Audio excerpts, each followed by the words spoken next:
सोलापुरात छत्रपती शिवरायांना जयंतीनिमित्त आगळ्या वेगळ्या पद्धतीनं मानवंदना देण्यात आली आहे। 21,000 शर्टच्या बटनांपासून छत्रपती शिवाजी महाराजांची प्रतिमा साकारून ही मानवंदना देण्यात आली आहे। सोलापूरचा सुप्रसिद्ध कलाकार विपुल मिरजकर याने ही प्रतिमा साकारली आहे।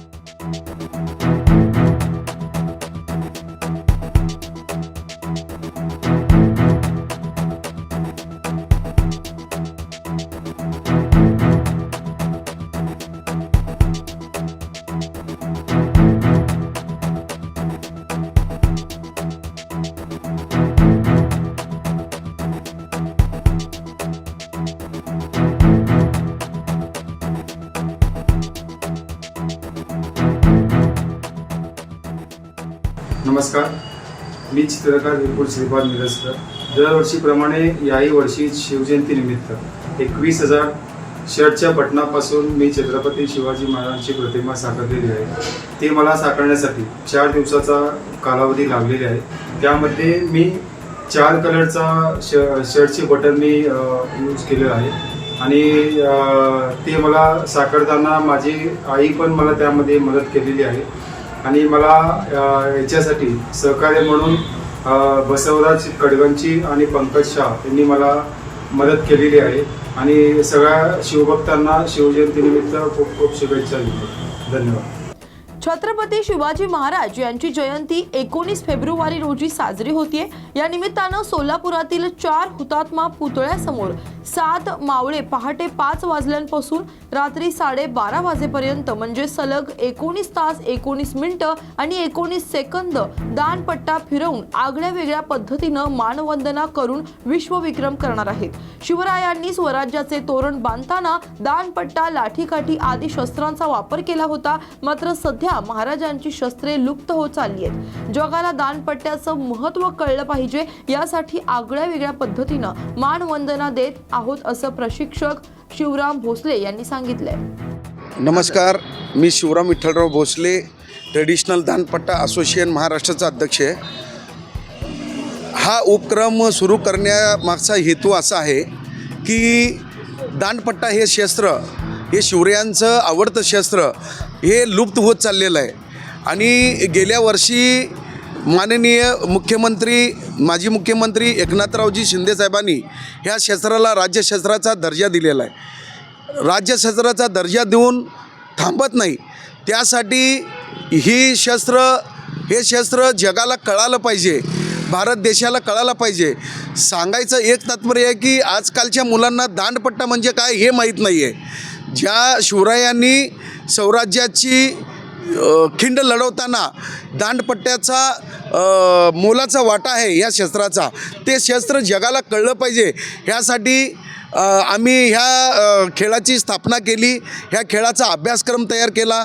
राज्य सरकारला व केंद्र सरकारला आम्ही त्याचा अभ्यास दिलेला आहे आणि उद्या 19 तारखेला शिवरायांची जयंती आहे, त्याचं औचित्य साधून ट्रेडिशनल दानपट्टा व भारतीय लाठी महासंघ याच्या संयुक्त विद्यमाने आमचे 7 मावळे सलग 19 तास 19 मिनिट 19 सेकंद सतत दानपट्टा फिरवून विश्वविक्रम करणार आहेत। ह्याची सुरुवात सकाळी पहाटे आज 5 वाजल्यापासून सुरू झालेली आहे, ते रात्री 12:30 वाजता ह्याची समाप्ती होईल।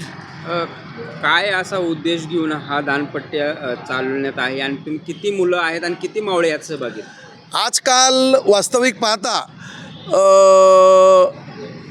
महिलावर, मुलीवर अत्याचार होतात, देशावर अनेक संकटं येतात। एकच सांगायचं आहे की कोणत्या तरी बॉलच्या मागं दुनिया पळण्यापेक्षा शिवकालीन शस्त्राच्या मागं जर ही कला अवजित झाली तर उद्या देशावर येणारं संकट किंवा महिलावर होणारे अत्याचार कमी होतील। ह्याच्यासाठी सर्व पालकांनी सुद्धा ह्या कलेचा विचार करून आपल्या मुलांना शिकवावे। किती मावळे आहेत साधारणतः आमच्याकडे 250 ते 300 मुलं सराव करतात। आणि ह्या विश्वविक्रमासाठी किती मुलं आहेत? हा विश्वविक्रम करायला 7 मावळे आमचे आणि 6 मावळे आणि एक अश्विनजी कडलासकर म्हणून त्यांचा प्रशिक्षक, आमचा सहाय्यक शिक्षक तो करीत आहे।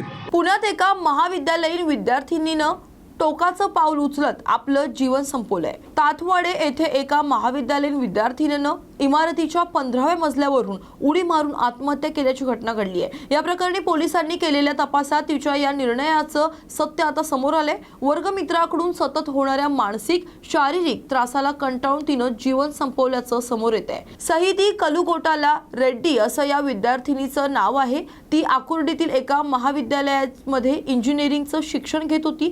या प्रकरणी सहितीचे वडील कलुगोटाला वेंकटा सिवा रेड्डी यांनी वाकड पोलिसांमध्ये फिर्याद दिली आहे। त्यानुसार प्रणव राजेंद्र डोंगरे याला पोलिसांनी अटक देखील केली आहे। न्यायालयानं त्याला 3 दिवसांची पोलीस कोठडी सुनावली आहे। सध्या राज्यातील तापमानात वारंवार बदल होतोय। राज्यातल्या सगळ्या मुख्य शहरांमधलं कमाल तापमान सध्या 35 अंश सेल्सिअसच्या वर गेलेलं आहे।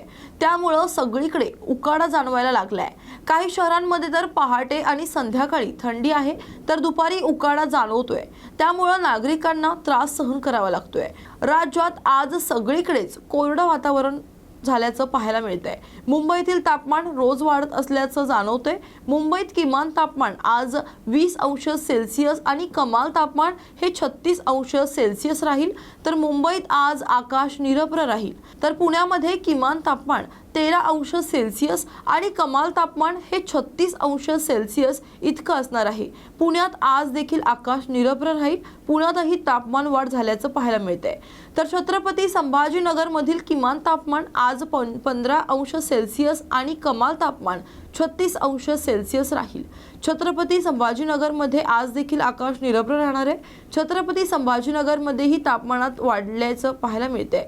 नागपूरमध्ये तापमानही वाढल्याचं दिसून येतंय। नागपूरमधील कमाल तापमान 37 अंश सेल्सिअस आणि किमान तापमान 16 अंश सेल्सिअस इतकं असण्याची शक्यता आहे। हवामान विभागानं दिलेल्या माहितीनुसार नागपूरमधील तापमान पुढच्या काही दिवसांमध्ये आणखी वाढण्याची शक्यता आहे। गेल्या काही दिवसांपासून सोने आणि चांदीच्या किमती बदलत आहेत। सोन्याची किंमत ही 86,000 रुपयांवर असताना चांदीच्या किमतीत देखील थोडीशी घसरण झाली आहे। आज सराफा बाजार सुरू झाल्यानं 24 कॅरेट सोन्याची किंमत ही 86,780 रुपये आहे, तर 22 कॅरेट सोन्याची किंमत ही 79,560 रुपये प्रति 10 ग्रॅम अशी आहे। तर मुंबई 24 कॅरेट सोन्याच्या 10 ग्रॅमची किंमत आज 86,630 रुपये इतकी आहे, तर 22 कॅरेट सोन्याची प्रति 10 ग्रॅमची किंमत 79,410 रुपये एवढी आहे। तर नाशिक शहरात देखील 22 कॅरेट सोन्याच्या प्रति 10 ग्रॅमचा दर हा तब्बल 79,440 रुपये इतका आहे, तर 24 कॅरेट सोन्याच्या प्रति 10 ग्रॅमचा दर हा 86,660 रुपये इतका आहे। अशाच बातम्यांसाठी पहा न्यूज मराठी 24/7। नवा भारत नवा विचार।